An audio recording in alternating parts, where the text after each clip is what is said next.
Salut les potes, c'est ProSensei, j'espère que vous allez bien. On se retrouve aujourd'hui pour parler de Samurai 8 Hashimaruden chapitre 6. Pour être très honnête, j'ai pris des notes parce que franchement dans ce chapitre on a quand même pas mal d'informations et vous savez que c'est compliqué pour moi de tenir un chapitre par semaine, donc j'essaie de le faire mais vraiment c'est compliqué. Mais aujourd'hui on a vraiment appris plein de choses, notamment le fonctionnement direct du samouraï, c'est-à-dire comment il fait pour obtenir vraiment sa puissance maximum, et également la princesse, qui est déjà un élément qu'on avait entendu parler dans les chapitres précédents, mais je m'attendais pas du tout à ce que ce soit une utilisation comme ça. D'habitude on imagine les princesses voilà, dans un château, c'est la fille du roi, faut la protéger, etc. Et bah là en fait pas du tout, et j'ai trouvé ça plutôt stylé, assez intéressant. On va pouvoir parler de tout ça dans cette review. Donc l'entraînement commence enfin pour Hashimaru, il est en compagnie de Daruma et Yataro, et il commence l'entraînement. La base, c'est que Daruma va lui expliquer l'union des trois corps. Pour ça, il y a besoin d'avoir un corps de samouraï, donc ce qu'a déjà Hashimaru, son holder clé et la poignée osseuse, ce qu'a déjà également Hashimaru, et il lui manque la princesse. Moi je me suis demandé à ce moment-là,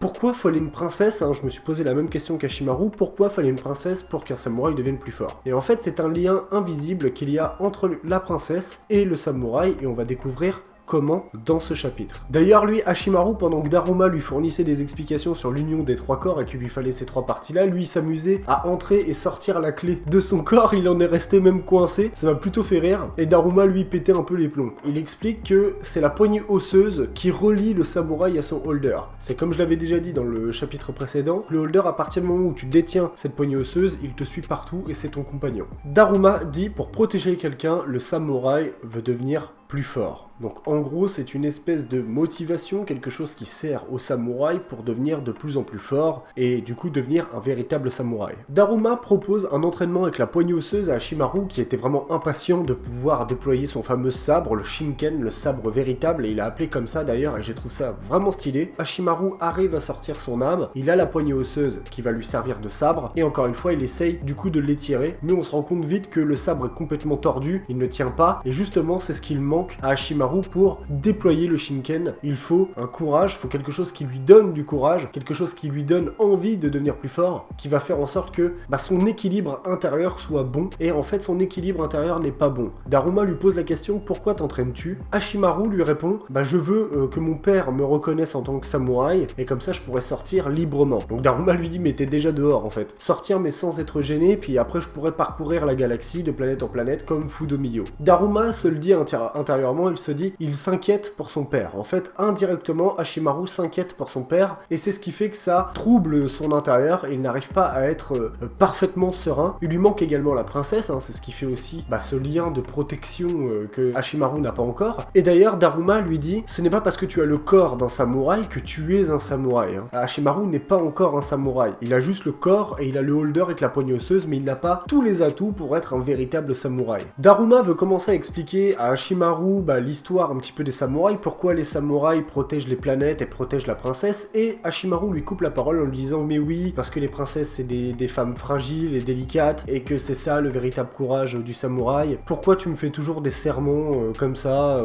Hashimaru est impatient, il veut avoir des techniques, il veut devenir plus fort, il essaye pas de comprendre le pourquoi, et Daruma le coupe en ouvrant son œil, ce qui est très rare, quand il ouvre l'œil, Daruma on l'a vu que quelques fois ouvrir son œil, et généralement quand il fait ça c'est que c'est quand même très sérieux, et il lui dit, un jour toi aussi tu comprendras. En gros je pense que Daruma a été dans le même état d'esprit qu'Hashimaru quand il était jeune, et qu'il comprend que Hashimaru est impatient, et il ne comprend pas encore le véritable but du samouraï, il fait la même erreur que lui, et c'est pour ça qu'il lui dit, toi aussi un jour tu comprendras, tout du moins c'est ce que je pense. Même Hashimaru se dit, c'est bizarre qu'il soit aussi sérieux d'un seul coup, tu vois, pourquoi il prend cet air assez grave d'un seul coup, et il lui dit, maître Daruma, toi aussi tu as une princesse puisque c'est un samouraï. Donc la logique est bonne d'Hashimaru de se dire, lui aussi il doit avoir une princesse à protéger finalement. Daruma lui dit, aujourd'hui on ne parle pas de moi. En fait il n'a pas voulu répondre, et je pense qu'il y a un bail chelou avec Daruma, d'ailleurs on l'avait vu, il a pas son holder clé, là il a emprunté un holder mais c'est pas le sien. On pourrait très bien se dire, ce qu'on a vu actuellement de Daruma n'est pas sa puissance maximum, puisqu'il n'a pas sa princesse et il n'a pas son holder clé. C'est assez intéressant de se dire, Daruma lui aussi a un problème que pour l'instant il ne montre pas à Hashimaru, et je pense qu'il ne montrera pas tout de suite, et généralement les sensei ont toujours toujours quelque part une part de problème, hein. Dans les mangas, on l'avait vu par exemple avec Kakashi, on s'attendait pas à ce qu'il ait ce problème avec Obito et Rin, qui finalement l'a bouffé toute sa vie, et on l'a vu jusqu'à la fin de Naruto Shippuden, et donc là c'est un peu, je pense, le même principe avec Daruma. À la suite de ça, on a une vision d'un holder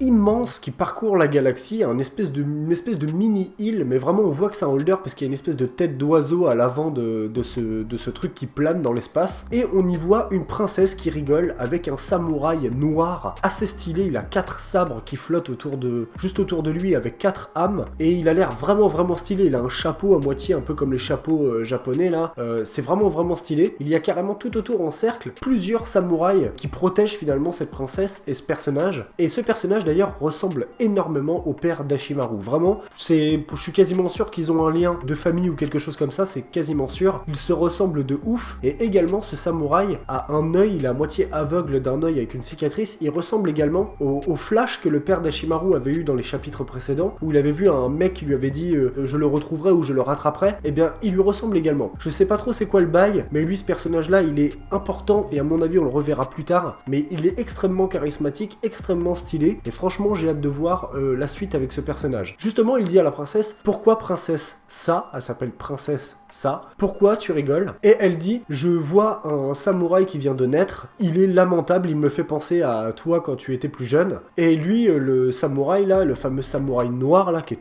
tout en noir, quel est le cristal d'étoile qui a été utilisé pour le rituel de ce samouraï? Et elle dit: c'est une de mes apprenties princesses qui l'a égaré. Et lui il dit: ah bon, je n'en ai pas été informé. Et du coup, elle observait Ashimaru avec une vision extra-lucide. C'est ce qu'a dit ce fameux samouraï. Il lui a dit: tu l'espionnes avec ta vision extra-lucide. Donc la vision extra-lucide, c'est un espèce de acquis de l'observation ultra puissant, puisqu'elle est dans la galaxie, elle arrive à observer Ashimaru. Les princesses ont ce pouvoir, ont un espèce de pouvoir de détection immense sur les samouraïs et sur les Locker Balls. Donc les cristals d'étoiles, finalement, c'est les Locker Balls. Et donc ils ont cette espèce de pouvoir immense. Et d'ailleurs, on avait vu que Daruma avait repéré vous savez, les espèces de forces d'attraction. Il dit à chaque fois, il parle de force d'attraction quand il parlait d'Ashimaru, quand il parlait du holder qu'il a trouvé à l'arrière de la maison de Ashimaru dans l'arbre là. Donc il y a un espèce de système de détection comme ça. Est-ce que c'est le même pouvoir que la vision extra-lucide? C'est possible. D'ailleurs, Daruma, quand il s'était fait attaquer la première fois par le premier samouraï dans le premier chapitre, il avait eu cette espèce de vision ultra rapide. Donc est-ce que c'est lié ces deux pouvoirs, ou est-ce que ce sont deux pouvoirs différents? Je ne sais pas.